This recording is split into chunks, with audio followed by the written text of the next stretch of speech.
سورة یاسین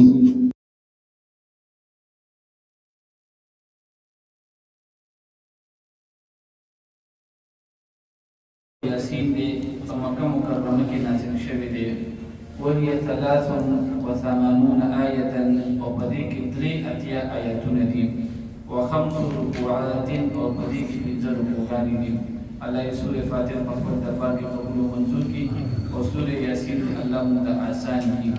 أعوذ بالله من الشيطان الرجيم بسم الله الرحمن الرحيم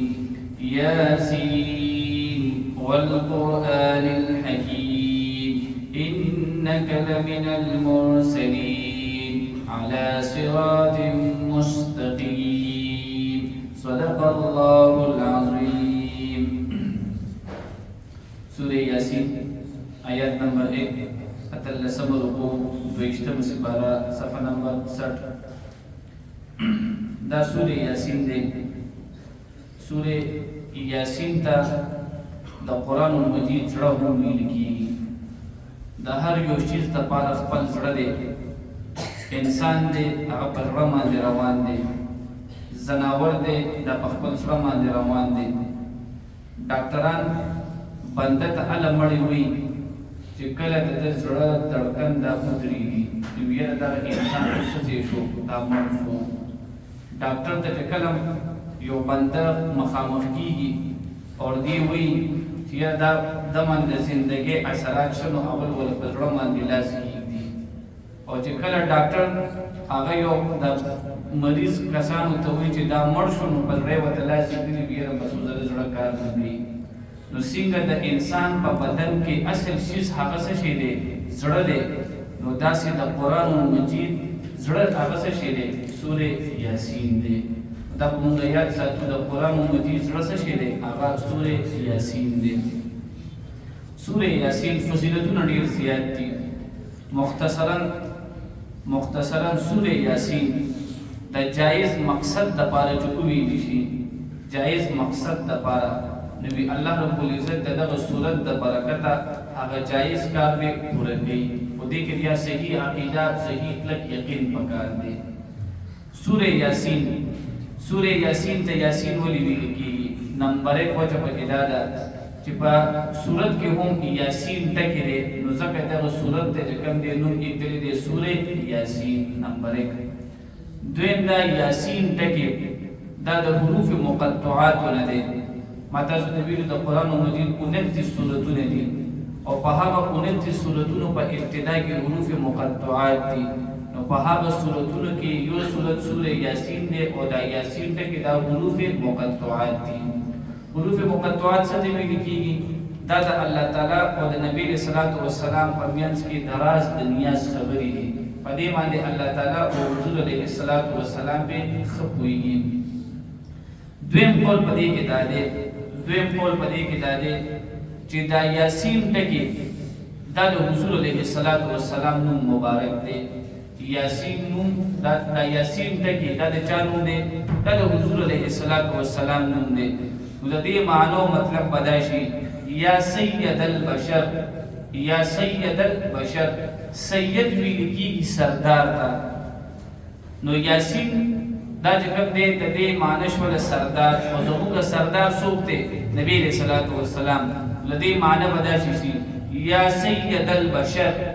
اے د مخلوقات سردار الله په خپل فرمای والقران الحکیم انک لمن المرسلین بشکته د پیغمبرانو نه او علی صراط مستقیم اے د مخلوقات سردار ته په صحیح لار باندې السلام علیکم پوښښ یو ټکی پکې یو قول پکې دا دی چې یاسین ټکی دا حروف مقطعات دي د دې صحیح معنی او د دې صحیح مطلب دا چاته پته ده الله ته او دویم قول پکې دا دی چې دا یاسین دا د چا نوم دی یاسین ویل کیږي سید ته او سید مطلب دی سردار زموږ سردار څوک دی نبی رسول الله والسلام د دې معنی مطلب بداشي یا سید البشر اے د مخلوقات سردار د الله قرآن باندې قسم خوري چې ته د پیغمبرانو نه او علی صراط مستقیم اے پیغمبر علیه الصلاۃ والسلام ته په کومه لار باندې پنی غلار باندې نو دا خبره وبدي کې یاد ساتو. یاسین سوره یاسین دا د خپل د زندګۍ د ابتدا معمول وګرځوي. د دې طریقه بداوي بنده چې کله سحر موږ سره پاسي نو صحیح طریقې دا چې سحر موږ نه پیل اول کوي نشي. کله سحر موږ نه پیل بنده دونه وخت نشي را پاسېدلی نو د سحر موږ نه پس سوره یاسین ویل پکاري. وی د دې فائدہ بداوي چې ټول ورځ الله تعالی باندې بنده سره ملګری وي. ټول کې غټه فائدې ده. نو الله تعالی چې چا سره ملګری شي او الله تعالی چې چا سره ملګرتیا وکړي نو تاسو بیا په خپل وګورئ. الله دې موږ تاسو ته په دې سورې یاسین په ویلو باندې توفیق را نصیب کړي. یاسین الله ورسوله اعلم بمراده. یاسین دې یاسین صحیح معنی او مطلب الله رب العزت او حضور علیه الصلاۃ والسلام ته معلومه ده. والقرآن الحکیم اور قسم دې قرآن باندې الحکیم چې دا حکمت والا دی. الله چې په خپل یو خبره وکړي نو هغه کې هم تاکید وي او الله رب العزت چې کله بیا په یو شی باندې قسم خوري نو هغه کې بیا نور تاکید راځي. نو الله په دې قرآن باندې قسم خوري چې زمانه قسم به پس باندې په دې قرآن مجید باندې چې دا قرآن مجید دا د سره د حکمت والا دی. په دې کې چې کوم دی د علم خبرې دي په دې کې د حکمت خبرې دي. انک بشک نبی علیہ الصلوۃ والسلام ته لمن المرسلین لپیغمبرانو نه. نبی علیہ الصلوۃ والسلام ته خلکو نسبت کول ودا دروغجن دی. چا به وته ویل دا مجنون دی. چا به ویل نبی علیہ الصلوۃ والسلام نعوذ بالله من ذلک ودا جادوګر دی. نبی علیہ السلام په دې خبرو ډېر خفه کېدلو. الله ولې تسلی ورکړي چې یاسین اے د مخلوقو سردار والقرآن الحکیم او زمانه قسم به پس باندې په قرآن باندې نو د دې قسم چې کوم دی جواب قسم څه شو. انک بشک نبی علیہ الصلوۃ والسلام ته لمن المرسلین لپیغمبرانو نه علی صراط مستقیم او تپلا رسم باندې تنزیل العزیز الرحیم او نازل شوی دی دا قرآن مجید د غالب چې مهربان دی. لتنذر قوما د پاره د دې چې ته ویروي هغه قوم ما انذر آباؤهم چې نه دی ویرول شوي پلاران د هغې فهم غافلون پس دوی غافل دي. لقد حق القول بشك ثابت شو خبر الله رب العزت على اكثرهم فاكثر بدوي باندې فهم لا يؤمنون بس دوی ایمان نه وروړي. انا جعلنا بشك موږ اچوي دي في اعناقهم الذي پسړونو کې اغلالا توقنا فهي الى الاذقان بیا هغه ترزنو پوری دي. فهم مقمحون پس دوی سرونه پورته کړي دي. وجعلنا او موږ جوړ کړي دي من بین ایدیهم د دوی نه مخکې سدا یو دیوال ومن خلفهم او د دوی نه رستو سدا یو دیوال فاغشیناهم بیا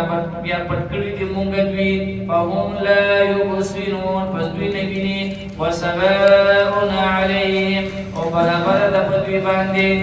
انذرتهم نبی علیہ الصلوۃ والسلام ته کو یلوی دوی ام لم تنذرهم یا نه یلوی تدوی لا یؤمنون دی ایمان نروړي. انما تنذر بشکت یلوی من اتبع الذکر هغه څوک چې پیروي کوي د نصیحت. وخشی الرحمن او یریږي د رحمان بالغیب بلیدو. وبشره فزر ورکه هغې ته بمغفرة د بخښنې واجر کریم او د اجر چې عزت والا دی. واخر دعوانا الحمد لله.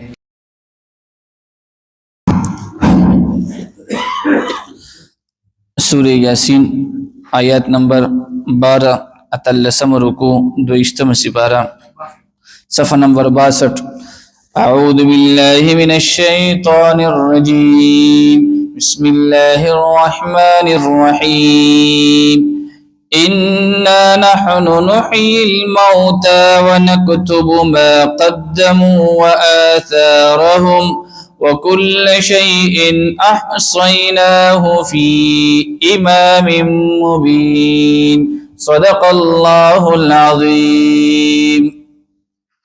سورة ياسين آیات نمبر 12 اتلسم رکو دویشتم سپارہ. پدی آیت کی اللہ رب العزت د کافرانو د عقیده رد کی. د کافرانو یو دا عقیده و دا غیده یقین بو چې کله بنده وفات شي او د دې بنده د اډو کې هم خوري شي نو کافرانو به دا خبره کوله چې دا بنده به دوباره څنګه را ژوندي کیږي. نو الله رب العزت فرمایي چې مونږ انسان چې کم دی دا ژوندي انسان به دوباره دا مړ انسان به دوباره را ژوندي کو. لکه څنګه دا انسان دا د یو نطفه نه پیدا شوی دی او دا نطفه چې کم دی دا حقیقت کې مړه وا او الله دغه مړ شیز نه انسان را ژوندي کړی دی. لہذا دوباره دا مړ انسان او د اډو کې را ژوندي کېدل الله فرمایي چې دا مونږ ته آسان نه دی. إنا نحن نحيي الموتى بشك مونږه ژوندي کوو مړي ونكتب او مونږ لیکو ما قدموا هغه چې روان دي لګلي دي دوی وآثارهم او نخد قدمونو د دوی وكل شيء او هر یو شی احصيناه مونږه محفوظ کړی دی في إمام مبين په کتاب ښکار کې. وضرب لهم مثلا اصحاب القريه پدې اخیرنی آیاتونو کې د یو علاقه د یو کلی واقعیا پدې کې ذکر ده چې هغه د انطاکیه دا یو کلی دی. دیتا حضرت عیسی علیه السلام دو نماینده خپل را لېږلي وو. یو پدې کې یو پکې یونس ته او دویم پکې یحیی دی. دا د حضرت عیسی علیه السلام دو نماینده. عیسی علیہ السلام د کوم دی دغه دوه کسان وته راولېږل چې تاسو الله رب العزت منه او تا خشان د تاسو رسالت منه. هر یو پیغمبر چې کوم دی شروع کې دغه دوه عقیدې به خلکو ته بیانولې، یو توحید دویم رسالت. د حضرت عیسی علیہ السلام نماینده چې کله راغلل نو اول دی د دینه انکار وکړ. ویره وی تاسو دا چلې تاسو وی عام خلق نه وی تاسو چې کوم دی پیغمبران مونږ ته نخ کاری وی ځکه پیغمبر چې کم دی وی دا بشر نشي کېدی. دا د کافرانو عقیده وا چې پیغمبر چې کم دی دا بشر نشي کېدی، پیغمبر د پاره فرشته ضرور ده. نو دین دغه خبره وکړي چې تاسو خوراغلی او تاسو وایي چې د الله خبره ومنه او دغه شان تاسو د پیغمبر خبره ومنه نو دا پیغمبر چې کم دی دا بشر نشي کېدی. نو دی د هغه د رسالت نه انکار وکړو. بیا پدې کې یو دریم سړی راغلی دی، هغه د کلی خلکو ته چغې والی دي چې تاسو دا کمی خبرې چې دی کوي نو دا بالکل ټیک کوي ځکه الله او د پیغمبر خبره دا همیشه د نجات د پاره وي. بیا دی کلی خلکو چې کم دی دا سړی چې کم دی ډېر په بې دردۍ سره وجلې دی، هغه ان شاء الله سباني سپاره کې راځي. خودلته چې کوم خلکو دا ویلي دي چې حضرت عیسی علیه السلام خپل دوه نماینده را لېږلي دي نو دا عام خلقو دا پیغمبران نو ځکه د حضرت عیسی علیه السلام نه پس نبی علیه السلام داریکی پیغمبر راغلی دی. لہذا دوه سړي چې کم را لېږلي نو دا چې کم دی پیغمبران نو بلکې د حضرت عیسی علیه السلام ملګري وو. نو په دې ټولو آیاتونو کې دغه واقعي ذکر دی. وضرب لهم مثلا او بیان کړ نبی علیہ الصلوۃ والسلام دی کافرانو ته مثلا یو مثال اصحاب القريه د یو کلی د خلکو اذ جاءها المرسلون هر کله چې راغلل دوی ته د کلی والو ته پیغمبران اذ ارسلنا الیهم اثنین هر کله چې ولېږل مونږ دوی طرف ته دوه سړي فکذبوهما نو دوی هغه دواړه دروغجن وګڼل فعززنا بثالث نو قوت ورکو مونږه په دریم سره فقالوا انا الیکم مرسلون نو دوی ویل چې بشکه مونږه ستاسو طرف ته را لېږلي شوي یو قالوا دیویل ما انتم الا بشر نه تاسو مگر بنیادم مثلنا پشان زمونگا وما انزل الرحمن من شيء او ندی لا دیگلی الله رب العزت رحمان دے من شیء سشیز ان انتم نه تاسو الا تکذبون مگر دروغ وای قالوا دوی ربنا يعلم بشک زمونږ رب په دې ان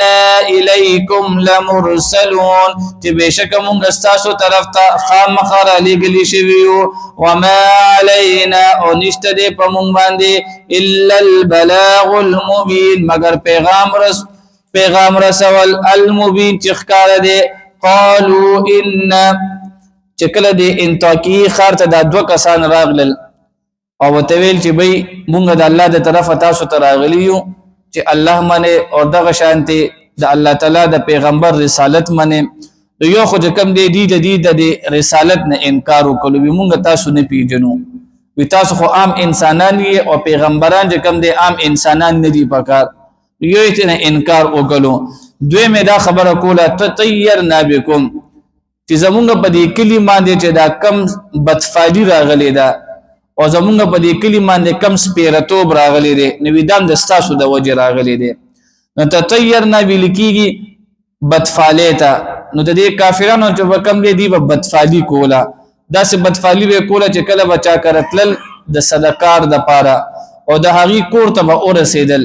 نو کور سره به بهر چې هر یو بوټی و نو په هغې کې به یو کاڼي وویشتلو هغه کاڼي نه به چې کم دی پاغي به مرغه ولګید نو مرغه به کم دی که خي طرف ته بوال وتله نو دی به ویل چې دا مونږ کم کار د پاره راغلی نو دا کار ټیک دی او کچرته هغه مرغه به ګس طرف ته وال وتله نو دی به ویل یاره دا کار زمونږ د پاره ټیک نه دی او چې کله به دا مرغه بالکل سیده وال وتله نو دی به ویل یاره اوس به آینده یو بل فال هم کو نو دی ته تطیرنا ویل کیږي بدفالی ته نو د دې مقصد بدای شي چې د کلی د خلکو د پیغمبرانو ته چې کم د عیسی علیه السلام نمایندو دي ته ویل چې ستاسو د وجې زمونږ په دې کلي باندې بدفالي راغلی ده هغه خبرې پکې ذکر دي قالوا ندوی ویل انا تطيرنا بكم بشک مونږ سپیره غنو تاسو لئن لم تنتهوا کچرته من نشوي تاسو لنرجمنکم نو مونږ به ضرور تاسو ਸੰسار وکو ولا يمسنكم او ضرور به ورسیږي تاسو ته من زمون طرفنا عذاب الیم دردناک عذاب قالوا دوی ویل طائركم استاسو سپیرتو معكم د تاسو سره دی ان ذکرتم کچر تاسو ته نصیحت وکړی شي بل انتم قوم مسرفون بلکې تاسو یې خلق لحد نه تیرودونکي وجاء من اقصى المدينه اور اغله د بل غارنا المدينه د خار د بل غارنا رجل يسړي يسا پمند قال نو دې سړي ویل یا قوم اتبعوا المرسلين ای زما قومه پیروي وکړئ تاسو المرسلين د پیغمبرانو اتبعوا پیروي وکړئ من د هغه چا لا يسألكم چې نغوري له تاسو نه اجرا سمعاوزه وهم مهتدون او دوی په سم لار روان دي واخر الدعوانا الحمد لله سورہ یاسین آیات نمبر 22 درشتم سپارہ دویمہ صفحہ اعوذ باللہ من الشیطان الرجیم بسم اللہ الرحمن الرحیم وما لي لا أعبد الذي فطرني وإليه ترجعون أأتخذ من دونه آلهة إن يردني الرحمن بضر لا تغن عني شفاعتهم شيئا ولا ينقذون إني إذا لفي ضلال مبين صدق الله العظيم سورة ياسين آیات نمبر 22 اول رکو درشتم سپارہ صفحہ نمبر 2 اللہ دا دوشتم سپارہ په خپل دربار کې قبول او منظور کې او الله دغه سپاره زمونږ د لپاره آسان کی. پرون کتا سول یاد شي پرون زمونږ د کې یو واقعیا بیان کړي و هغه و نیمه هغه بنن بیا بیانو چې د مخ کې سبق مونږ د لپاره آسان شي. انطاکیه دا یو کلی دی، انطاکیه دا یو کلی دی. الله رب العزت دې ته چې کم دی دو پیغمبران لېږلي دي، دو پیغمبران. په دې کې چې کم دی د پیغمبرانو طرف ته الله د خپل ځان طرف ته نسبت کړی دی، نو علماو لیکلي دي چې دا پیغمبرانو نو دو پیغمبران الله تعالی چې کم دی انطاکیه ښار ته ولېږل او د دې نومونه چې کم دی په قرآن مجید کې نشته دی. او بعض علماو دا لیکلي چې صادق او صدوق د دغه پیغمبرانو نوم و، او بعض دا ویلي دی چې یونس او یحیی دا د دې پیغمبرانو نوم و. بهر حال دو پیغمبران دا انطاکیه ښار ته الله رب العزت ولېږل. څه دپاره یې لېږلي د الله رب العزت توحید ته او د پیغمبر چې کم رسالت دی د دې دپاره او د قیامت مسلې ته. دې درې خبرو ته یې لېږلي: نمبر 1 توحید، دویم رسالت او دریم د قیامت مسلې ته. نو دې چې کله هلته لاړل نو دې کلي خلکو چې کم دی اول دا پیغمبرانو ته د دروغو نسبت وکړو، وی تاسو چې کم دی پیغمبران نه یې. بیا الله رب العزت دې ته چې کم دی یو دریم پیغمبر هم را لېږلی. نو چې کله دې ته پته ولګېدله چې اوس دا پیغمبران مونږ نه پرېږدي، نو دې چې کم دی د پیغمبرانو خلاف یو پروپیګنډه جوړه کړه، یو منصوبې جوړه کړه چې یاره دا پیغمبران مونږ نه پرېږدي او مونږ ته د الله تعالی دعوت راکوي او مونږ له د رسالت دعوت راکوي او قیامت خبرې کوي. لہذا مونږ چې کم دی د دې د دې خبرو نه تنګ شوه. نو دې د دې پیغمبرانو خلاف یو منصوبه جوړه کړه، منصوبې دا جوړه کړه چې مونږ به دا پیغمبران به قتل به کوو، شهیدان به کوو. چې کله د دې منصوبې نه خلق خبر شول نو یو مسلمان دی چې د هغه نوم دی حبیب نجار. دا چې کم دی حبیب نجار دا چې کم دی د دې دوه پیغمبرانو د دعوت نه مسلمان شوی و. دې چې کله د دې انطاکیه ښار ته را دننه کېدل نو اولنې سړي چې کم دی د حبیب نجار په ایمان وروړلو، ایمان یې پرې وروړلو، د به چې کم دی ځان ته عبادت کولو. چې کله د حبیب نجار دا ترکان دله چې کله پته ولګېده چې کلي خلک ټول را جمع شوي دي او د دې دوه پیغمبرانو خلاف منصوبه جوړه کړې ده چې یاره مونږ به دا پیغمبران به چې کم دی قتل کوو. نو دا حبیب نجار چې کم دی په منډه باندې راغلو دې کلي ته او دې کلي ته چې کم دی دعوت کړی دی، تبلیغ یې کړی دی. نو نننی زمونږ چې څومره سبق دی دا د هغه متعلق دی. نو دې وله چې کم دی تبلیغ کوي او تبلیغ په ډېره ښایسته طریقې سره دلته کړی دی. داسې ورته نه دي ویلي چې تاسو ولې د الله عبادت نه کوئ، اول خپل ځان مخاطب کړی دی. وی زه په ما باندې څه چل دی چې الله پیدا کړی مو د الله عبادت به نه کومه. ګوره خلک یې په دې طریقه پوهول او دا پیغمبران اوس دعوت نه چلی، دا حبیب نجار دعوت چلی. نو اول خبره دا کی وما لی لا اعبد الذی فطرنی و الیه ترجعون. بما د پاره څه چل شوی دی چې الله پیدا کړی مې ما او الله ته واپس کیږم او بیا هم د الله عبادت نه کوم. نو دا زما لپاره طبیعي ده. چې کله دا خبره وکړي نو کلی خلکو ویل یاره داسې چل دی، وی دا پیغمبران به په ځای باندې پرېږدو، وی دا اول به دا سړی راونیسو. د ده څه کار دی چې مونږ ته چې کم دی نصیحتونه کوي او مونږ ته خبرې کوي، مونږ ته تبلیغ کوي. نو کتابونه کې راځي ذخیرة الجنان فی فهم الکلام کې سرفراز خان صفدر صاحب دا لیکلي دي چې دا ټول کلي چې کم دی د باندې راغونډ شول او په ده باندې چې کم دی په ژوندونو باندې ټوپونه ووهل او په غټو میچازو زیم باندې دننه چې کم دی کلمې وتې وې. دونه په بې دردۍ سره دا شهید کړی دی. نو دا چې څنګه شهید کو نو الله ولا ډایرکټ چې کم دی په دنیا کې خطاب کوي وقیل ادخل الجنه. چې کله دا حبیب نجار شهید شو نو الله وتو فرمایل چې ته چې کم دی بس په جنت کې داخل شه. نو اوس په قبر کې په جنت کې د داخلېدلو څه طریقه کار دی دا اوس په دې کې معمولی شانتې مسله ده.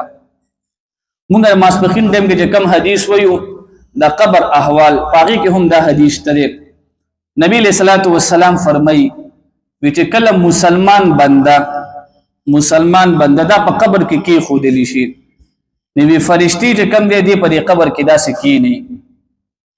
او دا فرشتي چې ندري ته پوسونو وږي ستا رب څوک دی وی دی ودی چې رب الله دی بیا ته ندی فرشتہ دې نه تاسو کوي وستا دین سره ندی وته دین می اسلام دی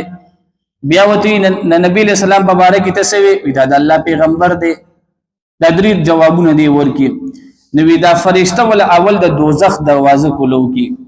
اول ول د دوزخ دروازه کولو کی وته چې بندا دا چې کم دی ستا زیو او الله تعالی په فضل سره چې کم دی ته د دې نه بچوي نو بل طرف ته ول د جنت کړکې کولو کی او تو فرمای چې د الله په فضل سره تب چې کم دی اوس ته دی د جنت د خوشبویانو نه د هواګانو بته چې کم دی تا د بدینه د هواګانو د سہولتونو وته ناراضي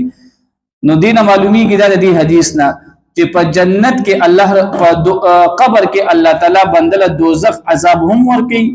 او دغه شان د دې روایت نه دا معلومیږي هم چې په قبر کې الله تعالی بنده ته جنت هم ورکوي په دې باندې تاسو پوه شئ د قبر اوس په ذهن کې یو مسله راځي د قبر متعلق دا یو ډیره اختلافي مسله ده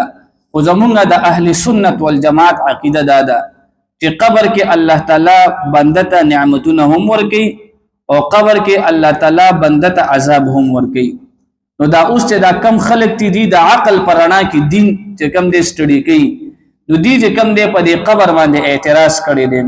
وی تاسو وایي چې په قبر کې جهنم هم شته په قبر کې جنت هم شته او وی تاسو مونږ په دې خبره باندې پوي کې چې کله دې بنده ته په قبر کې جنت کړکې کولا وشي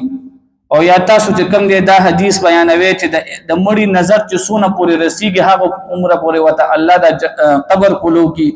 نو دا د خوانه مړی بس کوي یو قبر دې په دې کې مړی پروت دی دا بل قبر دل چکل کړکې کولاویږي نو دی بس کوي مثلا باندې پويږي کنه دا د اوسنه چې کم عقل په رڼا کې په دین باندې اعتراض کوي دی په دې حدیث باندې اعتراض کړی دی او یا دا قبر چې دا سکولاویږي یا دا سکولاویږي نو دا اخو د خو مړي بس کوي نو علماء د دې جواب ورکړي دي وی دو کسان ودري مثلا ز پلار سره ودېما او ما چې کم دی په خوب می وکتلو کله پکې سړی لاړ شي مدینه ته کله پکې سړی لاړ شي حج ته کله پکې سړی لاړ شي امریکې ته نو ما نه پلار خبريږي نه چې را پاسو موږ ته ما خپل خوب کتلې او یا څه کو خبرم نه ما کله سړی چې کم دی په خوب کې کم زینو ته لاړ شي او چې کم کس وسره ملاست هغه نه خبريږي نه نو داسې چې کم دی د قبر هم حال دی قبر چې کم مړی پروت دی کاغه ته عذاب ملاوي کاغه ته نعمت ملاوي دی بل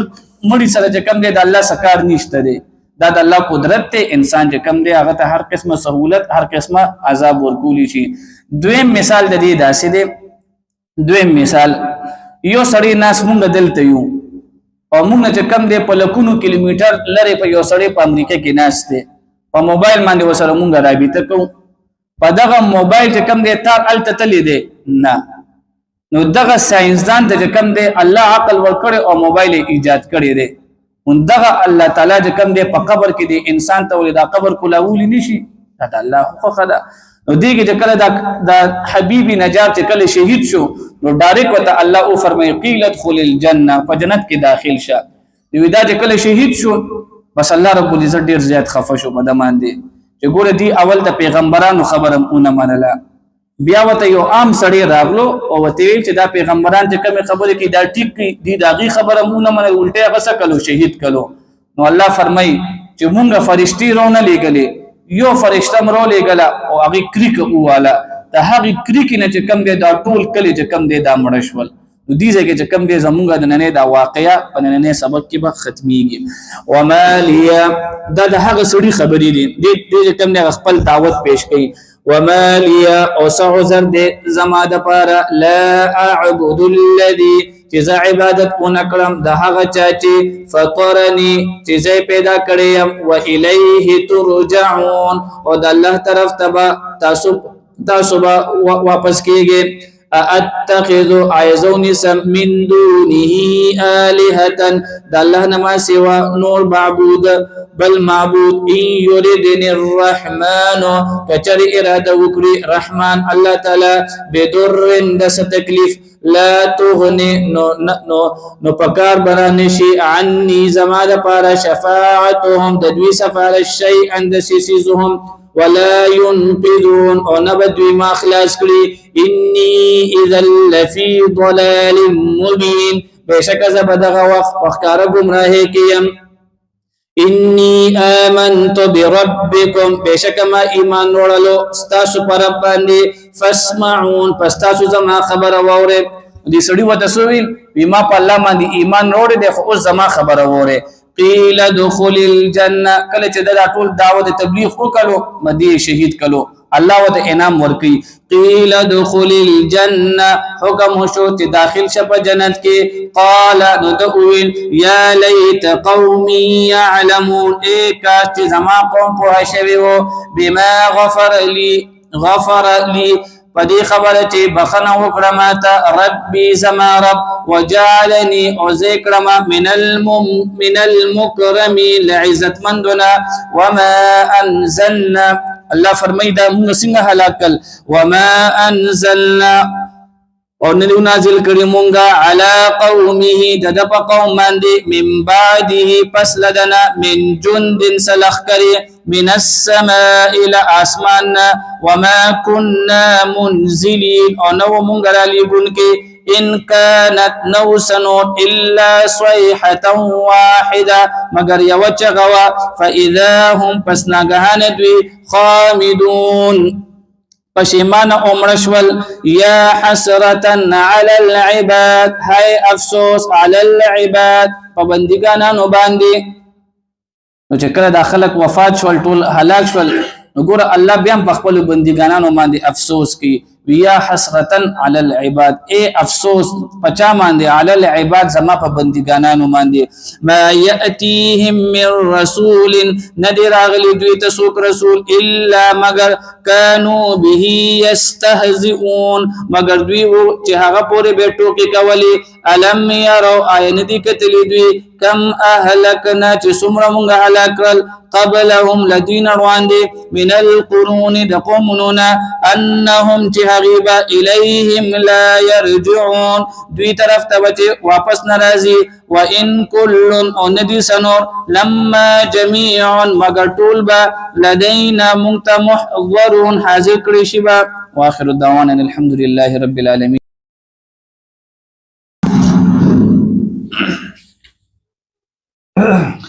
سورہ یاسین آیات نمبر 33 دویم رکو دریشتم سپارہ صفحہ نمبر 4 اعوذ باللہ من الشیطان الرجیم بسم اللہ الرحمن الرحیم وآية لهم الأرض الميتة أحييناها وأخرجنا منها حبا فمنه يأكلون وجعلنا فيها جنات من نخيل وأعناب وفجرنا فيها من العيون ليأكلوا من ثمره وما عملته أيديهم أفلا يشكرون صدق الله العظيم سورہ یاسین آیات نمبر 33 دویم رکو دریشتم سپارہ قرآن کتا سلیات شي زمونږ دا واقعه پدی خبرو ختم شوی و چې انطاکیه کلی ته الله رب العزت پیغمبران را لېږلي وو او بیا د هغې د تصدیق دپاره الله تعالی یو بل سړی را ولېږلو دغه سړي دا خبره وکړه چې دا کم پیغمبران راغلي دي او د توحید د رسالت او د قیامت کومه خبره چې کوي دا درې وانه ټیک کوي نو خلکو چې کم دی د پیغمبرانو په ځای باندې دغه سړی رونیولو او دی قتل کړو دی شهید کړو الله رب العزت بیا جبرائیل علیہ الصلوۃ والسلام رو لګلو او یو کریکه هغه اویل او وهلا هغه نه دا ټول کلی هلاک شولو او دا د الله رب العزت طاقت ته قدرت ته اوس په دغه آیاتونو کې هم د الله تعالی قدرت بیانېږي د الله تعالی قدرت دا مطلب چې مونږ به الله تعالی څنګه پیژنو الله مونږ وینو نه خو د الله تعالی قدرتونه سړی وګوري نو سړی ذهن دې طرف ته ځي چې دا چا پیدا کړی دي نو پاغي کې اول نمبر چې کم دی الله تعالی زمکه بیانې چې دا زمکه چې کم دی د دې حیثیت د مړی شانتی دی او چې کله په دې کې زمیدار دې کې تخم وکړي نو د هغې نه څه روزي د هغې نه فصل روزي نو داسې به دا انسان هم یو ځل به مړ کېږي او بیا به دوباره مونږ د عالم برزخ د زندګۍ نه به دې روباسو او دې به مونږ حساب کتاب ته حاضرو نو چې څنګه مونږ د دې ځمکې نه دا نه روویستله نو داسې به د دې ځمکې نه مونږ مړې به هم ورځ د قیامت روباسو نو نمبر 1 خبره به کې دا ده وآية لهم الأرض الميتة او د الله تعالی نخد لهم د دې لپاره الارض زمکا المیتة مړه احییناها چې ژوند کړل مونږ دا واخرجنا منها او راوستل مونږ د دې زمکینا حبا دانا فمنه يأكلون پس دی لهغه دانینا دی خوري وجعلنا فيها جنات او جوړ کل مونږه په دې زمکه کې جنات باغونه من نخيل دقجر واعناب او د انګور وفجرنا او روان کړی مونږه فيها په دې باغونو کې من العيون د چینی نو د الله تعالی کوم دې وبد دو قسم دي یو هغه وبدي چې مونږ تخکاری مثلا چینی دي دریابونه دي سمندرونه دي او د اسمان نه چې کوم دې باران کیږي یو هغه وبدي چې مونږ ته په نظر باندې ښکاری او یو هغه وبدي چې بنده ته په نظر باندې نه ښکاری د هغه رګونو د کې چې کم دی اوبه راځي او د هغې نه بوټي کېږي مثلا په غریزو علاقو کې بعضې بوټي داسې وي چې هغې د سره څوک اوبه اچوي نه او په دې غرونو کې چې کم دی منځ کې د دې دپاره اوبه راغلي وي او د هغې نه چې کم دی اوبه د دې اوبو نه چې کم دی بیا بوټي سیراب کېږي نو الله هغه طرف ته اشاره کوي او دا بوټي مونږ څه دپاره پیدا کړي لیاکلو دپاره د دې چې دې چې نه اخري من ثمره د دې د میوې نه وما عملته او نه دې جوړ کړي د ایدیهم لاسونه د دوی نو وما عملته ایدیهم دلته دا ما نافیه ده او د دې معنی او مطلب بدای شي چې دا کم کافران د بوتانو عبادت کوي نو د دې بوتانو لاسونو چې کم دی دا شیزونه نه دي جوړ کړي وما عملته او نه دي جوړ کړي دا ایدیهم لاسونه د دوی نو لاسونو نه مراد د دې بوتانو چې دا کم لاسونه دي نو دا ارڅ چا جوړ کړي دي الله تعالی افلا یشکرون نو آیا دوی شکر نه کوي سبحان الذي پاک دې هغه ذات خلق الازواج پیدا کړی دي جوړې دا د الله تعالی قدرت دی چې ټول دنیا کې الله تعالی انسانان او دغه شانتي زناور او دغه شانتي نباتات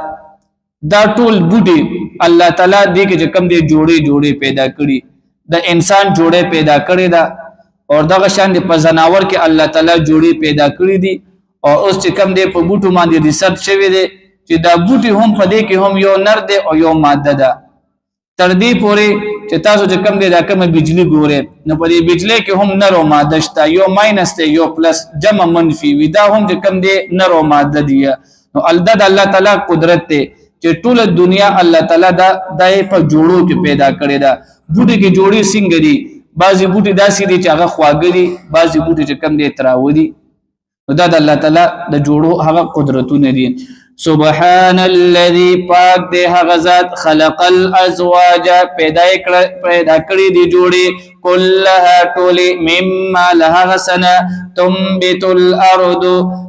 راتو کوي د ازمکا ومن انفسهم او خپل د دوی د ځانونو نه ومما لا يعلمون او لها سنه لا يعلمون چې دوی نه پیژني ومما لا يعلمون بعض مخلوقات علماء دا لیکلي دي چې په اسمانونو کې او بعضی سيزونه په ځمکه کې داسې دي چې د هغې علم انسان سره نشته او د هغې علم فرشتو سره نشته و مما لا يعلمون هغه زمونږ عقل کې د سره راځي نه د دې علم صرف الله سره دی وآية لهم الليل د الله تعالی قدرت دا دی چې شپه راشي په دې شپه باندې چې کوم دی اقدمي سحر د رڼا صادر راشي او د شپه چې کم دی ختم شي رڼا راشي بیا دا اورس چې کم دی وی دا چې کله داسې 4-5 بجې شي نو اچانکي الله تعالی په دې باندې د شپې صادر راوچی نو دا ورځ ختم شي او شپه شروع شي نو دا د الله تعالی دا شپه او ورځ د الله تعالی قدرت دی وآیه او نخد لهم الليل د دې د پارشپا نسلق منه النهار چې مونږ راکاګو منه لدینا النهار ورځ فاذا هم مظلمون پس ناګهانه دوی په تیار کې شي والشمس تجري لمستقر لها انور روان دي پخپل مقرر لار باندې ذلك تقدير العزيز العليم او دا مقدر اندازه دا العزيز العليم دا الله تعالی چې غالب او په دي والقمر اسپنګمای قدرناه مقرر کړی دی مونږ د دې منازل منزلنا دا الله تعالی قدرت دا دی چې نورم پیدا کړی دی او د الله قدرت دا دی چې دا سپوږمۍ پیدا کړی دا دغه سپوږمۍ چې کم دی خپل مزل کوي او دغه شانتي دا نور هم خپل څه کوي دا خپل مزل کوي د دې مزل څه مقصد دی نو په خواني سونه خلک چې هغه وجه کم دی منځونه ټیمونه د دینه حساب به کولو او وخت به د دین حساب کولو یره نور په دې ځکه دی نو نماز پخین مونږ کیږي کنه کیږي نور دې ځای تر ورسېدو د مازیګری مونږ کیږي او خونه کیږي دغه شان د سپوږمۍ حساب بدی کولو نو عدد الله تعالی قدرت ته چې دا نظام په یو صحیح ترتیب سره روان کړي دي نور چې کم دی په خپل رفتار سره روان دي سپوږمۍ په خپل رفتار سره روانه ده او دا د صد لپاره په دې منزل کې د دې په دې مزل کې انسان په کم دی په زمانه کې سب معلومول وختونه معلومول نو دا هغه طرف ته الله اشاره کوي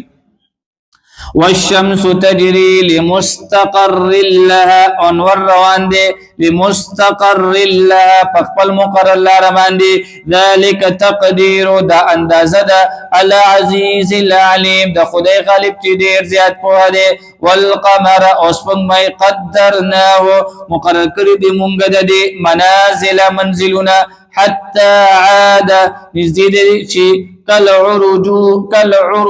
القدير پشان د قجوری د شاخ زور للشمس او نخنور ينبغي لها مناسب دې د لپاره ان تدرك القمر چې راونی سپوږمۍ ولليل او نشبه سابق النهار وند کی دن کی د ورځنا وكل في فلك او هر یو په خپل دایره کې يسبحون روان دي واخر الدعوانا الحمد لله رب آیت نمبر 41 دویم رکو درشتم سپارہ صفحہ نمبر 5 اعوذ باللہ من الشیطان الرجیم بسم اللہ الرحمن الرحیم وآیت لهم أنا حملنا ذريتهم في الفلك المشحون وخلقنا لهم من مثله ما يركبون صدق الله العظيم سورہ یاسین آیات نمبر 41 دویم رکو درشتم سپارہ صفحہ نمبر 5 کتا سولیات شي پرون مونږه په سورہ یاسین کې د الله تعالی د قدرتونو ذکر کړو د الله تعالی د قدرتونو ذکر داده چې الله رب العزت فرمایي چې مونږه مختلف قسم میوجات پیدا کړی دي او دغه شانتي انسانان دي که حیوانات دي او که بوټي دي په دې کې دا مونږه ټول مخلوقات جوړې پیدا کړی دي او دغه شانتي الله فرمایي چې مونږه اورزم راولو شپم راولو او بیا الله رب العزت فرمایي چې دا سپوږمۍ او دغه شانتي د انور په دې باندې د الله تعالی حکم دی دا په یو خپل مزل باندې کم دی دا تابعیږي او دا پرونه سبق خلاصه و زمونږه نن درس کې الله تعالی قدرتونه بیا ذکر کیږي او په هغه کې ټول کې غټ قدرت د الله تعالی هغه داده چې الله رب العزت اوبو او دغه شانتي دا کیشته دا الله تعالی د انسان د خدمت د پاره تابع کړی دي او د دې مثال دا څنګه دی او دا الله تعالی د انسان خدمت د پاره داسې پیدا کړی دي دا اوبه چې کم دی دا داسې رواني وي او دا کشته به چې کم دی داسې رواني د اوبو زور څومره زیات وي دا ډیر زیات وي خو د هغې باوجود دا کشته د الله تعالی په قدرت باندې دا داسې مخالف رواني دغه شانتي بیا تاسو چې کوم دی هوایي جهاز ته وګورئ دا جهاز چې کله داسې بره هوا یوخیږي او دا هواګانې چې کوم دی ټول اپوزیټ سایډ باندې رواني او دا جهاز پکې بالکل داسې رواني نو دا ټول د الله تعالی قدرتونه دي چې د انسان د خدمت لپاره الله تعالی دا هر څه پیدا کړی دي دغه چې کوم دی د حضرت نوح علیه السلام کشته طرف ته اشاره ده د حضرت نوح علیه السلام قوم دا چې کله نوح علیه السلام ته بیزار شو پته وته لګی چې دا قوم اوس دا ایمان نه وروړي نو بس الله ته چې کوم دی درخواست وکړو یا الله په دې باندې عذاب راولا الله وتو فرمایل چې ته کوم دی یو کشته جوړه کې او دا کشته چې کوم دی درې چته وي نو لاندې بکی حضرت نوح علیه السلام د خوراک سامان کې خودلو په دویم چت کې حضرت نوح علیه السلام ځان سره زناور کېنول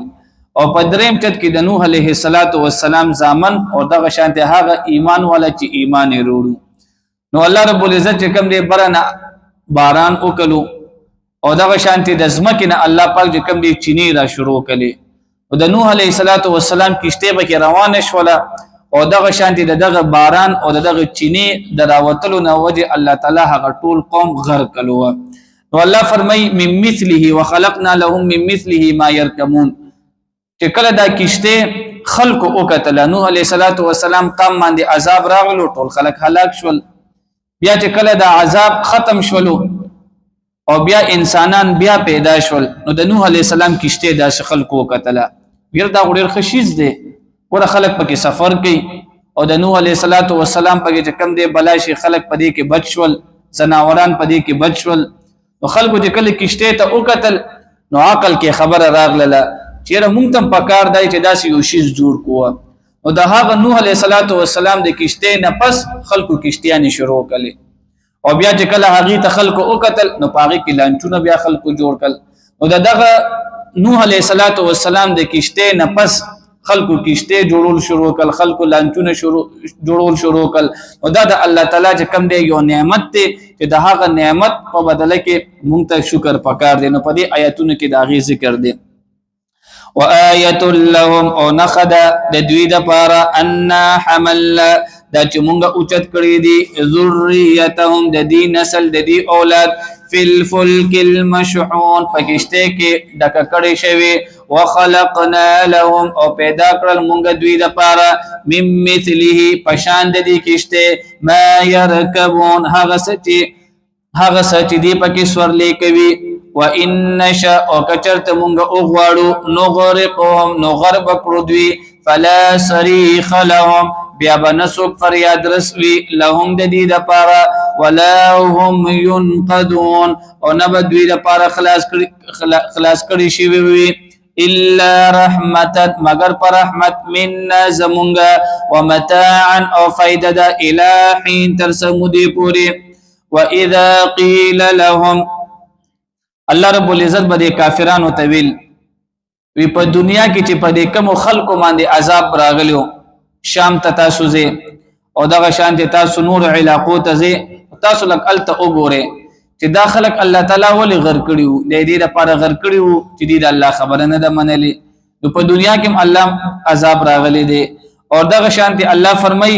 چې وما خلفکم او تاسو نه رستم عذاب راځي رستم مطلب دا دی که تاسو مړ شوي او ایمان هم نو وروړي نو په آخرت کې به تاسو ته عذاب ملاويږي نو په دنیا کې هم عذاب دی په آخرت کې هم عذاب دی د صد لپاره چا چې د الله تعالی توحید اقرار ونکلو واذا قيل لهم اتقوا او هر کله چې ویل شي دوی ته اتقوا چې او یریږي ما بین ایدیکم لهغه عذابنا چې تاسو پړوان دي وما خلفکم او کوم چې تاسو نرستو دي لعلکم د پاره د دې چې تاسو به ترحمون رحم وکړي شي وما تاتيهم او نرات لدویتا من آیت سنخ من آیات ربهم لدى الله تعالی درب دنخنا درب دی دنخنا الا كانوا عنها مگر دوی ولها غینا معرضین مخگر زون کی واذا قیل لهم پدې کې چې کوم دی د کافرانو یو غلطه عقیده ذکر ده. واذا قيل لهم انفقوا مما رزقكم الله قال الذين كفروا. پدې کې د دې عقیده دا ذکر ده چې کله به د کافرانو ته د مسلمانان چې کم پدې کې غریبانانو او دی ته چې کم دی د مالدار خلکو زکات به ورکولو، صدقه به ورکولا، خیر خیرات به وسره کولو، او د کافرانو به دا پروپاګاندا کولا. وی دی ته چې کم دی تاسو خودیم چې کم دی رزق نه ورکي، نو وی تاسو وته ولې ورکوي؟ خبره باندې پوه شئ چې کله به د غریبانو خلکو سره مالدار خلکو به وسره مرسته کولا، نو د کافرانو به دا خبره کولا چې تاسو رب هم د غریبانو سره امداد نه کوي، رزق ولا نه ورکي، نو تاسو وسره ولي کوي؟ نو الله وتفرمای ان انتم الا فی ضلال مبین. الله وتفرمای چې تاسو چې کم دی گمراه زکه داسې خبرې کوي. په انسان باندې غریبی دا هم د الله د طرف وي، او په انسان باندې فراخي دا هم د الله د طرف وي. اوس په انسان باندې کمالداری راځي، نو پدې کې هم د انسان آزمائش ته چې بھئی دې په عمل څنګه خرج کړي، او که په انسان باندې غریبی راځي، محتاجی، فقر، غریبی، نو پدې کې هم د انسان امتحان دی چې دا بسونه صبر کوي. نو دا دوانو کې چې کوم دی د الله تعالی امتحانات دي. دا څنګه ده چې مالدار نه الله خوشاله دی زکه ارس ور کړی، او غریب نه الله خفره زکه سن ور کوي. نو دې کې الله فرمایي کافرانو ته ان انتم الا فی ضلال مبین، وی تاسو په خپل گمراه نو زکه تاسو چې کم دی غریب مسلمانانو پسې داسې خبره کوي، حالانکه خبره داسې نه ده. واذا قيل لهم او هر کله چې ویل شي دوی ته انفقوا چې خرج وکړئ تاسو مما لهغسنا رزقكم الله چې رزق درکړو تاسو ته الله رب العزت، قال الذين كفروا نوای کافران للذین آمنوا هغه خلکو ته چې ایمان راوړي دي انطعم ایتوام ورکومونګه من هغه چاته لو یشاء الله کچره غستل الله رب العزت اطعمه نو طعام به ورکړو دوی ته. نو الله وتفرمای و ان انتم نیتاسو الا فی ضلال مبین، مگر په واضح گمراهی کې. ويقولون متى هذا الوعد، دې کافرانو بدوی خبره دا کوله چې تاسو وای چې قیامت به راځي، دا قیامت به کله راځي؟ اما تاسو ته بار بار ویلي چې د قیامت صحیح علم چا سره دی؟ د الله تعالی سره دی. البته د قیامت چې کمی نه خېدي، د قیامت د راتلونه پهله چې کمی نه خېدي، هغه نخي نبی له صلوات و سلام خولي دي. باغی کې تقریبا مونږه 12-13 نخي بیان کړي وي، سو وړي نخي دي، سو غټي نخي دي. نو الله پاک فرمای چې کله قیامت راځي، نو قیامت به داسې نه چې پهله نه به आवाज کیږي او پهله به خلکو ذهن ترازی او بیا به خلک تیاری کوي. ما ينظرون الا صيحه واحده، الله دې جواب کوي چې قیامت به داسې وي چې بدا به یو چغه به وي، یو چغه به وشي، یو شپېلې به اوالي شي، ټول خلک به بس مړ شي. او حدیث کې بیا راځي نبی له صلوات و سلام فرمایي، دا صحیح حدیث دی. نبی له سلام فرمایي دا قیامت کې به دومره انتظار نه بوي، وی دو کسان به ولاړ وي او هغه به کپڑے به اخلي، نو یو کس په ولا کپڑا داسې اچولي او بل به داسې چکي، دا به د تان نه به تا وکړي نه چې قیامت برای شي. دونه قیامت به چې کم دی بدونه افساد به نوي. او دا شان نبی له صلوات و سلام فرمایي یو سړی به کم دی نوړی اله خلک به اچي، دا نوړی بلا تیر شي ویني چې بس قیامت برای شي. او دا چې کم دی قیامت داس نه چې قیامت برازي او دې د پاره به کم دی اورز لګيږي الا صيحه واحده، بس یو شپېلې به اول شي ټول خلک بمړي شي. او دا څنګه ده چې قیامت به کم دی ناراضي. الله فرمایي ويقولون او دا کافران وای متى هذا الوعد، چې کله به پوره کیږي دا وعده نه مراد قیامت. ان کنتم کچره تاسو صادقین رښتیا ویونکې، ما ينظرون دوی انتظار نکوي الا صيحه واحده مگر د یو چغي تأخذهم چراو بني سیدوی وهم يخصمون او دوی بکی جگڑ کون کیوی فلا يستطيعون توصيه بیا بدوی نشی کولی وصیت ولا الى اهلهم ونبخ بالکور لا طرف تا يرجعون واپس لی بشی واخر الدعوانا الحمد لله. سورہ یاسین آیات نمبر 51 دریم رکو دریشتم سپارہ صفحہ نمبر 7. اعوذ باللہ من الشیطان الرجیم بسم اللہ الرحمن الرحیم. پدی 7 آخرنے لائن کے بالکل ونفخ في الصور فإذا هم من الأجداث إلى ربهم ينسلون قالوا يا ويلنا من بعثنا من مرقدنا هذا ما وعد الرحمن وصدق المرسلون صدق الله العظيم. سورة ياسين آيات نمبر 51 دریم رکو دریشتم سپارہ. کتا سلیات شي ما قبل آیتونو کې مونږ دا خبره کړې و ورځ د قیامت الله تعالی به کم دی جبرئیل علیہ الصلوۃ والسلام به یو چغه اوخي قیامت برایشي اسرافیل علیہ الصلوۃ والسلام به شپېلې اوخي او قیامت برایشي. ونفخ في الصور فاذا هم من الاجداث الى ربهم ينسلون. بیا به کم دی یو شپېلې به ووهلی شي او د هغه شپېلې نه پس دا ټول خلق به کم دی د قبرونو نه راپاسي. د قبرونو نه مرقد ویل کېږي هغه ځای ته چې په هغې کې سړی آرام کوي نو قبر ته چې کم دی مرقد ویلی دی. مرقد ویل کېږي هغه ځای ته چې بنده به څه کوي آرام کوي. نو په ذهن کې یو دا سوال راځي چې یاره په قبر کې به ګناهګار بنده ته څه ملاویږي تکلیف هم متبه ملاویږي. نو چې کم یو بندله تکلیف ملاویږي نو هغه خو د سره چې کم دی آرام کولی نشي نو بیا څنګه مرقد ته قبر ته مرقد ویل کېږي. علماو د دې جواب ورکړی دی وی د قیامت چې کومه سخته ده او د قیامت چې کومه سخته ده وی د هغه سختۍ په مقابله کې وی دا ګناهګار سړی به چې کوم دی دله به د قبر دا زندگی دا به بالکل د آرام والا ورته ښکاري شي.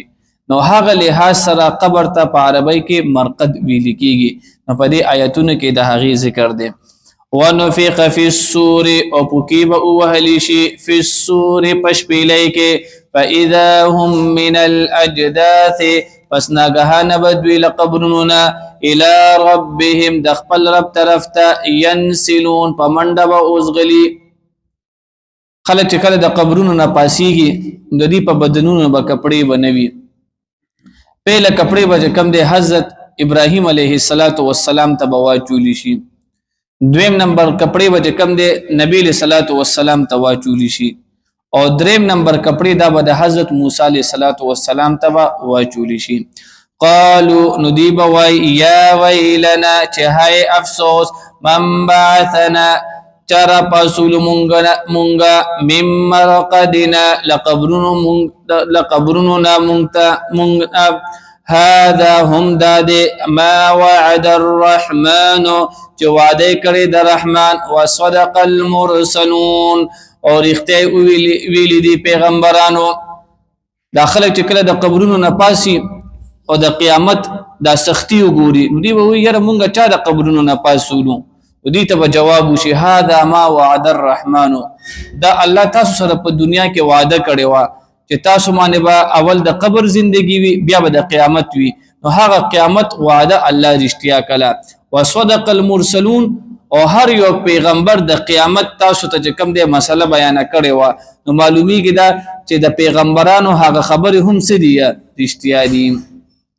تاسو په دې آیت کې وګورئ قالوا یا ویلنا من بعثنا من مرقدنا بیا به مینس کې سره غلي دي سکتا تاسو تخکاری دي کې لیکلي دي سکتا. د دې سکته چې کوم دی د ویلو خپل طریقه ده تجوید په لحاظ سره. تجوید په لحاظ سره دا سره چې کله دې ته مونږ راورسیږو نو خپل سا به بندو دا به مونږ داسې وایو تاسو دې ته لږ شانتې غوږ کېږدئ قالوا يا ويلنا من بعثنا من مرقدنا هذا ما وعد الرحمن دې کې به کوم دې سابند شي دا سکند 2-3 سکنډه او بیا به کوم دې هذا ما وعد الرحمن دا د تجویدي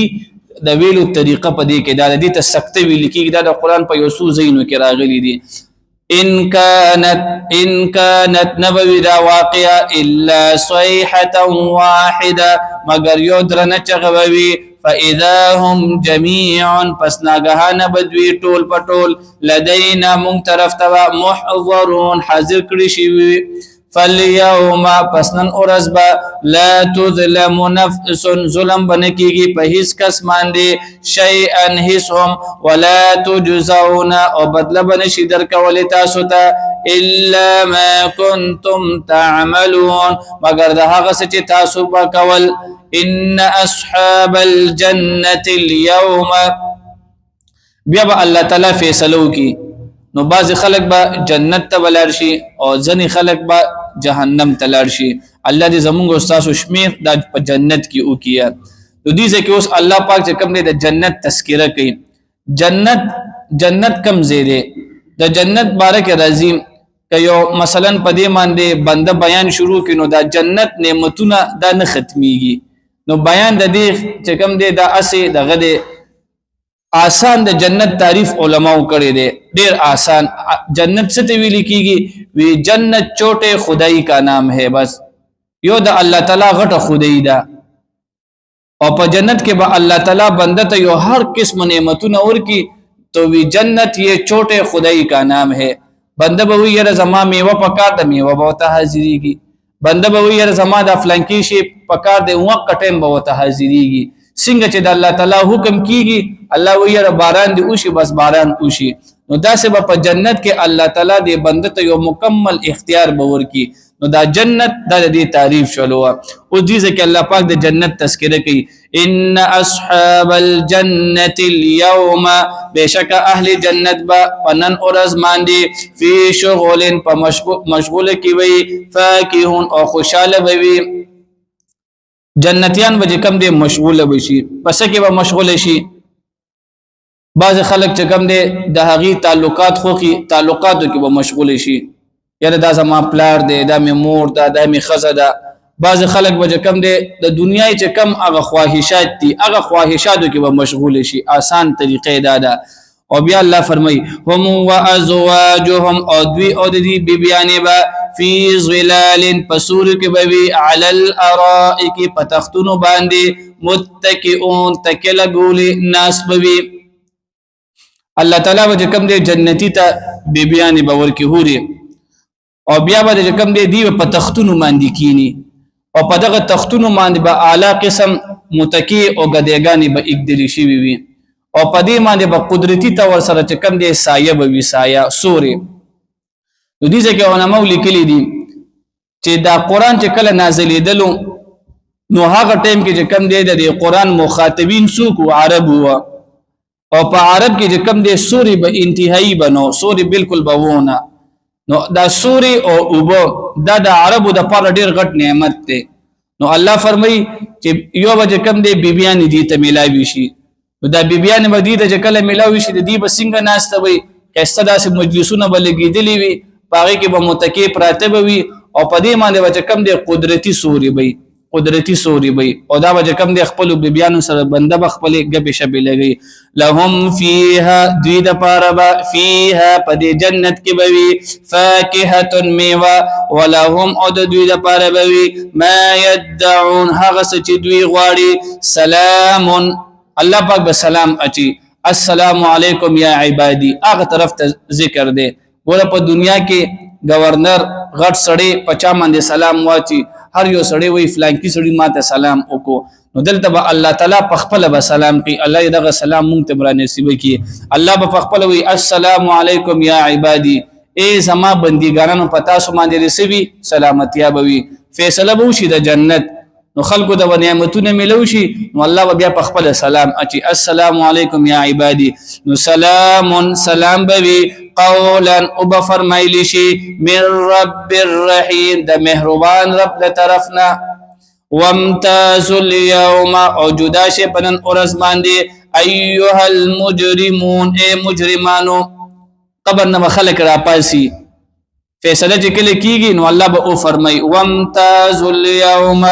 جدا شي پنن اورز باندې ايها المجرمون اي مجرمانو الم اعهد ایا ما حکم نو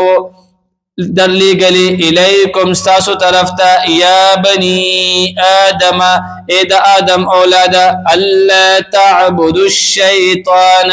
چې تاسو عبادت مکوي د شیطان یعنی تاسو اطاعت مکوي د شیطان انه لکم بشک دا شیطان تاسو د پاره عدو مبین دشمن د ښکارا وان اعبدوني او دا چې تاسو عبادت کوي زما هذا صراط مستقيم او دا د لار سما ولقد اضل منكم او بشک گمراه کړي منکم لتاسنا جبلا كثيرا ډیر مخلوق افلم تكونوا تعقلون نو آیات سو عقل نه لري واخر الدعوانا الحمد لله رب Surah Yasin, Ayat 637. سورہ یاسین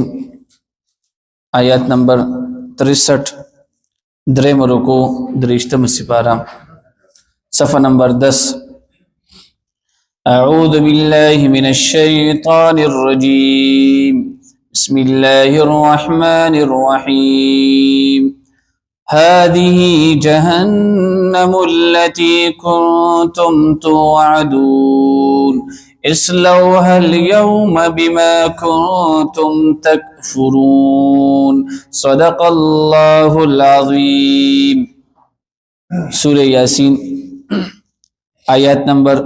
63 دریم رکو درشتم سپارہ کتا سلیات شي په سورہ انعام کې مونږ دا خبره کړې و چې اورز د قیامت کافر چې کله جهنم وګوري نو دی به د الله تعالی په مخ کې د خپل د کفر نه انکار وکي دا په سورہ انعام کې مونږ ویلو چې کله کافر اورز د قیامت وګوري او دغه شانتي جهنم وګوري نو دی په دې خبره باندې فیصلو کې چې دا خبره خټولې د اشتیا شوي نو دی الله ته قسم وخوري چې الله زما د رستا په ذات باندې قسم وي مونږ چې کوم دی په دنیا کې مشرکان نه وو نو الله رب العزت بسو کی د دې داخلي و بالکل بندي کی او الله به تو فرمای هذه جهنم التي كنتم توعدون دا هغه جهنم دی چې تاسو سره چې کوم به پیغمبرانو په دنیا کې وعده کړی و نو د دې په خلو باندې الله تعالی مهرونه به لګي د مهر نه مراد دا دی چې جبه به بس بندي شي جبه به وي خو خبرې بني شي کولی په دنیا کې باز رانده داسي وي چې بالکل صحیح سلامت سترګي وي ته چې بالکل ما ته ګوري خو هغه کم دی هغه کې نظر نه وي نو دقه حساب الله تعالی ورځ د قیامت داسو کې د دې خلی به کم دی دا به بالکل بند شي نو جبه به وي شونډي به وي خله به مکمل وي او الله پاک به نه د خبرو صفت واخلي دا اصول دروغ وي اور دغه شانت الله فرمای وتشهد ارجلهم بما كانوا يكسبون او خپي او دغه شان دي دا چې کم دي کم خپو چې کم زینو کې ګناهونه کړی دي نو دا خپې وجه کم دي الله پاک ته هغه ټیم کې د دې متعلق په خپل گواهی ورکي نو هغه طرف ته اشاره ده هذه جهنم التي داده هغه دوزخ کوم چې کنتم توعدون چې تاسو سره وعده شوی ده اسلوها اليوم داخل شي تاسو پنن اورز باندې بما كنتم تكفرون بسبب د دې چې تاسو به کفر کولو اليوم نختم پنن اورز به مونږ مور ولګو على افواههم د دې په خلو باندې وتكلمنا ايديهم او خبرې به وکړي مونږ سره ايديهم لا سند دوی وتشهد ارجلهم او گواهی به وکړي خپې د دې بما كانوا يكسبون په هغه څه چې دی وکول ولو نشاء لطمسنا وکچره مونږ غواړو لطمسنا نلربكو على اعینهم سترګې د دوی فاستبقوا الصراط پس دوی بروان دي کیږي لارې طرف ته فانا يبصرون پس کم زینب دوی ویني ولو نشاء لمسخناهم او کچر اغواړو مونږه لمسخناهم مسخ بکړو مونږه دوی على مكانتهم د دوی په ځایونو باندې فمستطاعوا مضيا وسبوا نشد دوی مضيا د تیرېدلو ولا يرجعون او نه به دوی بیرته راوګرځي ومن نعمره الله رب العزت فرمای چې دی خلکو د پیغمبرانو طرف ته د دروغ نسبت وکړو او یره وی دا پیغمبران نعوذ بالله من ذلک وی دا ټول دروغجن دي قیامت نه منلو نو الله فرمای چې دی د خپل خلقت ته لک شان دي استوجوږي خلقت څه مطلب ما تاسو ته بار بار ویلي دي په انسان باندې چې کم دي درې قسمه حالات راځي یو د انسان بچپن دویم د انسان ځواني او دریم د انسان بوډاوالی نو بیا دا بوډاوالی هم ډیر عجیب دی بوډاوالی عجیب داسې دی انسان چې کله بوډا شي دا چې کم دی 60 نه چووړي یا د 50 نه چووړي بیا چې کم دی د خله کې غاښونه پاتې نشي هغه چې کم دی په غورځېدو باندې شروع شي او دغه شان د انسان چې کله بوډا شي د 40 او 50 نه وړي نو یې وی زما غوګونه کار نه کوي اور دغه شانت انسان چې کله د شپېتو نه وړي ویره نظر می کار نه کوي او انسان چې کله دغه شان دی بوډاوالی پیراشي نو ملای دا سره ټټ شي ویره ملا نه کمزوري شوما نو معلومیږي دا چې په دمه چې کم دی اوس وخت تیر شول نو دا شیزونه هم د انسان د کم دی ولې عقل نه ور کوي په دې باندې انسان چې کله هم سوجو کی نو انسان په دې خبره باندې هغه کیږي چې داسې یو ژوندۍ روانه ده دې د وجه یوزل وی د حضرت جبرائیل علیہ الصلوۃ والسلام نه تاسو شو چې د انسان ته مرګ چې راځي نو پکار دا دی چې د انسان ته اول نه یو ریمایندر او دله چې کم دی اول نه یو آگاهی کېدله چې سه پتا باندې مرګ را روان دي ځان ولا تیار کا نو دا مرګ ولدا داسې اچانک کولې راځي نو دی فرشته وته فرمایل چې انسان ته چې کم دی د مرګ نه پهله بلا شي علامات راځي ریمایندر و ترازی بلاشی پیغامات و ترازی وی دا انسان پویږي نه نمبر 1 وی دا نور چې کم دی سحر ډیر په دوم دام سره روخیږي او چې کله ماخام پیرایشي د نور پته مولګيږي د نور سترګه چې کم دی پروزي اور دغه شان دی سورلسم سپوږمې خلق وی رسونه خپل اخکاری وی دغه سورلسم سپوږمې په دوم دام سره روخیږي او دا چې کله سحر په نور راځي پته مونږ لګيږي نو دا ټول هغه شیزونه دي چې انسان د دینه عبرت دی حاصل کی او انسان ته بیا هم نه حاصلي عبرت نه حاصلي نو الله فرمایي چې انسان باندې مونږه بوډاوالی راوستلو نو په بوډاوالی کې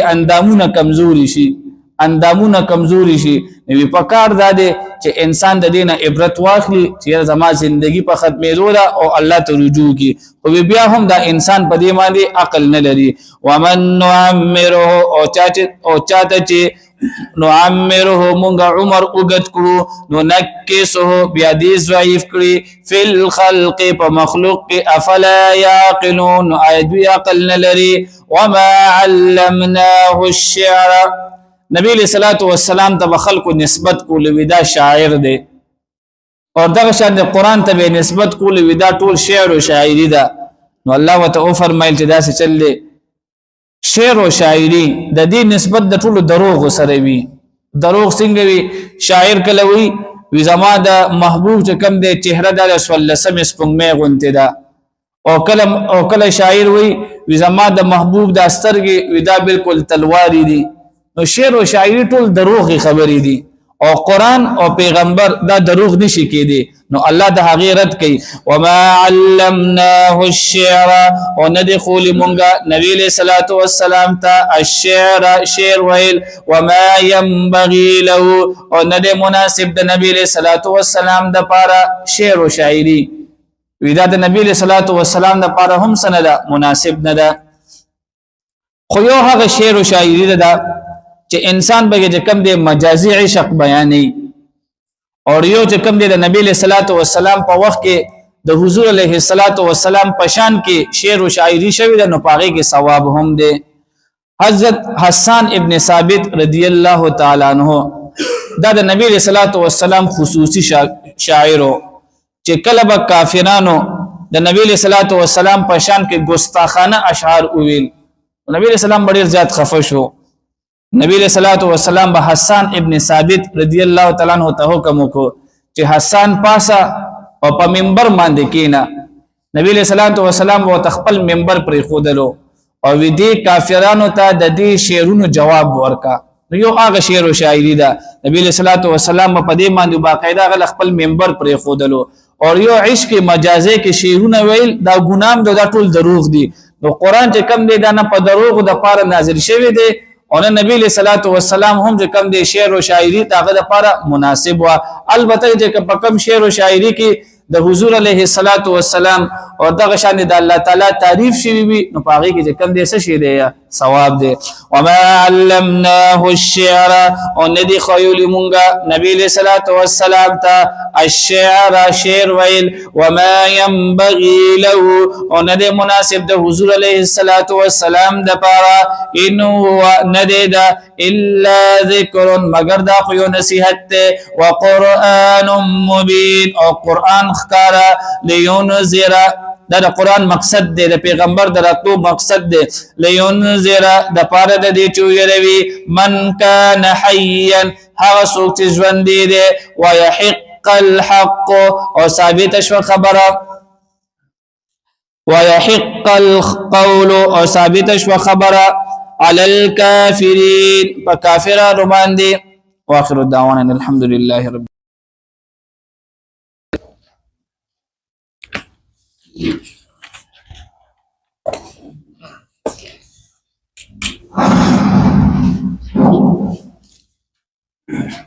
سورہ یاسین آیات نمبر 71 سلورم رکو درشتم سپارہ صفحہ نمبر 11 اعوذ باللہ من الشیطان الرجیم بسم اللہ الرحمن الرحیم أولم يروا أنا خلقنا لهم مما عملت أيدينا أنعاما فهم لها مالكون صدق الله العظيم سورة ياسين آيات نمبر 71 سلورم رکو درشتم سپارہ صفحہ نمبر 11 په دې آیت کریمه کې د الله تعالی یو قدرت بیانېږي او هغه قدرت دا دی چې الله رب العزت د بنده د پاره ساروی پیدا کړی دي بعضی ساروی داسې دي چې انسان د هغې خوراک کوي مثلا ګډه ده بزه ده او دغه شانتې غوا غویې دی میخه ده وغیره او بعضی ساروی داسې دي چې بنده د هغې خوراک هم کوي او پاغې باندې سفر هم کوي مثلا اوخ دی اوخه ده او بعضې ساروي داسې دي چې د هغې مونږ صرف الله دې دپاره پیدا کړي چې بنده پې خپل سفر کوي او هغه دی اس نو دا د الله رب العزت قدرت دی چې زمونږ دپاره الله دغه زناور پیدا کړي دي خو اوس د دې دلته د ذکر کولو مقصد څه دی په سوره یاسین کې د دغه زناورو د الله تعالی د دې د ذکر کولو مقصد څه شی دی نو علماء مقصد لیکلی دی ودا چې کوم دی د کافرانو یو عادتو د کافرانو عادتو چې د خپل د بوتانو په نوم باندې به زناوران ذبح کول او یا به چې کوم دی د بت په نوم باندې پای چې کوم دی صدقه کول نو الله رب العزت دلته چې کوم دی د زناور ذکر کل چې ګوره دا پیدا کړی مادي نو پکار دا دی چې دا زناور هم د چا په نوم باندې ذبح شي د الله تعالی په نوم باندې او دغه شان د زناور نه چې کم پي راځي دا د الله قدرت دی نو پکار دا دی چې دا هم د چا په نوم باندې صدقه شي د الله په نوم باندې نو دلته د زناور د ذکر کولو مقصد دا دی چې صدقه خیرات او ذبح کول دا به د چا په نوم باندې کیږي د الله تعالی اولم يروا آیدین دی کتلی ان خلقنا لهم چې مونږه هم جوړ کړی دي د دوی دپاره مما عملت ایدینا له هغه څه نه چې جوړ کړل زمونږ لاسونو انعاما څاروي فهم لها مالکون پس دوی د هغې مالکان دي وذللناها لهم او مونږه تابع کړل دغه څاروي د دې دپاره فمنها رکوبهم پس ځینې له دوی نه د دوی سورلی ده ومنها یأکلون او ځینې څاروي د دې نه یأکلون دی خوري ولهم فیها منافع ومشارب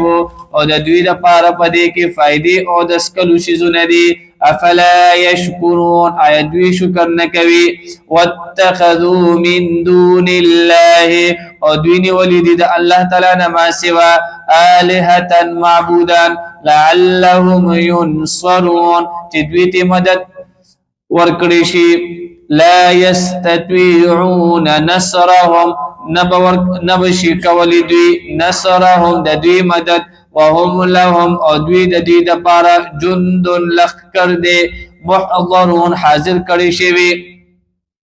لا يستطيعون نصرهم وهم لهم جند محضرون په دې کې الله تعالی د معبودان باطله چې کم بوتان دي د هغې د مدد نفي کوي الله چې دا معبودان باطله دا بوتان چې څومره دي دی چې کم دی د خپلو کسانو هم مدد نشي کولی دا څونه کافران دي دی به د بوتانو عبادت کولو نو الله وی چې دغه بوتان د خپلو کسانو هم څه نشي کولی د دې هم مدد نشي کولی او دا انتهایی عاجز شیز دی اور دغه شان دی که دا خلق د بوتانو په نوم باندې څه ذبح کی نو دی چې کم دی د بوت مخې ته کیدي نو هغې بس به چې کم دی ځناور به کله راغلو کله به ترنه چاپټ کړل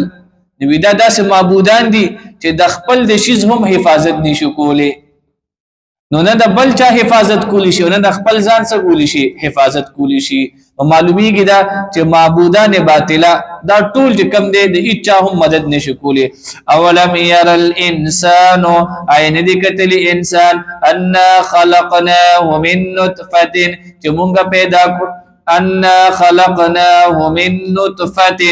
چې مونږه پیدا کړو دي من نطفه لقطرنا فاذا هو خصيم مبين پس ناګهانه دی شو خصيم جګړه کوونکی مبين ښکارا وضرب لنا مثلا او د بیان کړلو موږ د پاره یو مثال ونسي خلقه او هیر کړلو خپل پیدایش قال او د ویل من يحيي العظام